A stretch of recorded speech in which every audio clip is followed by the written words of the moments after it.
பலர் தனியார் பள்ளிகளை நடத்துறாங்க. குறிப்பா விஜய் பண்றவங்களும் திருமாவளவன் பண்றவங்களும் தனியார் பள்ளியெல்லாம் சட்ட விரோதமாக நடத்திட்டு இருக்காங்க. ஒன்றிய அரசுகிட்ட அனுமதி வாங்கி அதான் நடத்திட்டு இருக்காங்க. அதையும் இதையும் கம்பேர் பண்ணாதீங்க. தனியார் பள்ளிகளில் காலைல இலவச உணவு கொடுக்குறாங்களா? இல்லை. தனியார் பள்ளியில் யூனிஃபார்ம் ஃப்ரீயாக கொடுக்குறாங்களா? இல்லை. அதனால் தயவு செய்து அதோடு இதை கம்பேர் பண்ணாதீங்க. அங்கே ஹிந்தி எடுக்கிறதுனால நிறைய பேர் ஹிந்தி எஜுகேஷன் இல்லை. நான் ஒரு முக்கியமான கேள்வி கேட்க போறீங்கன்னு நினைச்சேன். இந்த ஸ்போர்ட்ஸ்மேன்லாம் போய் வாரணாசியில் இந்த ட்ரெயின் இன்சிடென்ட்னால கொஞ்சம் பாதிக்கப்பட்டிருக்காங்க. இன்னைக்கு காலையில் ஒரு அதிகாலையில் ஒரு 6 மணிக்கு தான் அந்த நியூஸ் வந்துச்சு. இந்த உத்தரப்பிரதேச மாநிலத்தில் மாற்றுத்திறனாளிகளுக்கான இந்த சிறப்பு கிரிக்கெட் போட்டி நடந்து கொண்டிருக்கிறது. தென் மண்டலத்தை சேர்ந்த கிரிக்கெட் அணியிலிருந்து 6 தமிழ்நாட்டு வீரர்கள் கலந்துருக்கிறாங்க. 6+1 ஒரு கோச் போயிருக்காரு.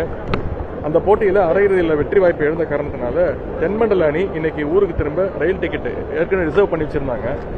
ஆனால் அந்த உத்தரப்பிரதேசத்தில் கும்பமேளா நடக்குது, அது எவ்வளோ கூத்தெல்லாம் நடக்குதுன்னு நீங்களே பார்த்துருப்பீங்க. ரொம்ப அதிகமான ஜனத்தொகையோடு அங்கே பயங்கர கிராப்டாக நடந்துகிட்டு இருக்கு. ஒரு ரெகுலேட்டரி இல்லாமல். இதற்கு முழு காரணம் அங்கே இருக்கக்கூடிய அந்த பாஜக அரசு, ஒன்றிய அரசு சுத்தமாக க்ரௌட் மேனேஜ்மெண்ட்னா என்னன்னு தெரியாமல் மக்களை அலக்கழிச்சிருக்கிறாங்க. எத்தனை இறப்பு நடந்திருக்கு அப்படின்னு, எத்தனை படுகாயம் அடைஞ்சிருக்கு, எந்த விதமான ஒரு செய்தியும் அஃபிஷியல் செய்தியும் கிடையாது. நீங்களே நிறைய வீடியோக்கள் பார்த்துருப்பீங்க, பகிர்ந்துருப்பீங்க. கும்பமேளாவுக்கு போயிட்டு ரயில் ஏற முடியாமல் வட மாநிலங்களை சேர்ந்த பலர் தவிச்ச நியூஸ் தொடர்ந்து நம்ம இன்னைக்கு வரைக்கும் பார்த்துக்கிட்டு இருக்கிறோம். இவ்வளவு பெரிய கூட்டம் வரும்போது அதற்குரிய சரியான நடவடிக்கையை அந்த மாநில அரசும் எடுக்கவில்லை, ஒன்றிய பாஜக அரசும் எடுக்கவில்லை. நம்முடைய தமிழ்நாட்டை சேர்ந்த வீரர்களுக்கு ரயில் கிடைக்கலங்கிற தகவல் இன்னைக்கு காலைல 6 மணி அளவில் எனக்கு வந்துச்சு.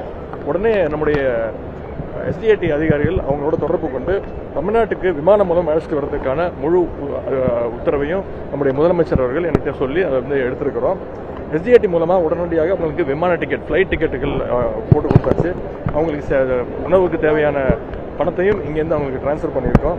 அதன்படி செலவுக்கு 15 ரூபாயும் இன்னைக்கு மதியமே அவங்க இங்கே 12:30 மணிக்கு வாரணாசியிலேருந்து ஃப்ளைட் ஏறி அரௌண்ட் ஒரு 4:30 மணிக்கு பெங்களூர் வந்துடுவாங்க.